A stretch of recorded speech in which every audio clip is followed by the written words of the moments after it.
Une des tentations les plus faciles pour l'être humain est de parler mal des autres et de chercher leur destruction. Au lieu de bâtir, d'encourager, de relever, nous tombons dans le piège de la critique et des commérages, abîmant les relations. Quand nous parlons mal des autres, nous désobéissons au commandement d'aimer notre prochain comme nous-mêmes. Nous ignorons la dignité et la valeur de la personne que nous critiquons et semons les graines de la discorde et de la division avec les autres.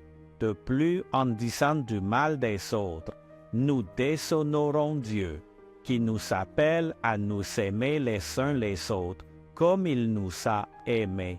Nos commérages et nos critiques révèlent un cœur plein d'orgueil, d'égoïsme et souvent d'un manque d'amour pour notre prochain. Parfois, nous aimons ne raconter que la partie qui nous arrange, enfonçant l'autre. Il est important de rappeler que nos paroles ont le pouvoir de construire ou de détruire. Au lieu de chercher la destruction de l'autre, nous devons chercher son bien-être et sa croissance spirituelle. Nous devons parler avec grâce et compassion, en nous rappelant que nous sommes tous imparfaits et que nous avons besoin de la grâce de Dieu.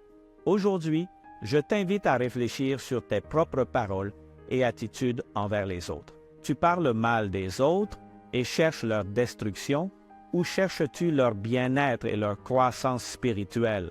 Que tu puisses choisir sagement tes mots et les utiliser pour édifier, encourager les autres, au lieu de détruire. Ce sont des paroles de vie. Ne parlez pas mal des autres. Celui qui parle mal des autres ou qui les critique, c'est comme s'il critiquait la loi de Dieu ou parlait mal d'elle. Jacques 4, 11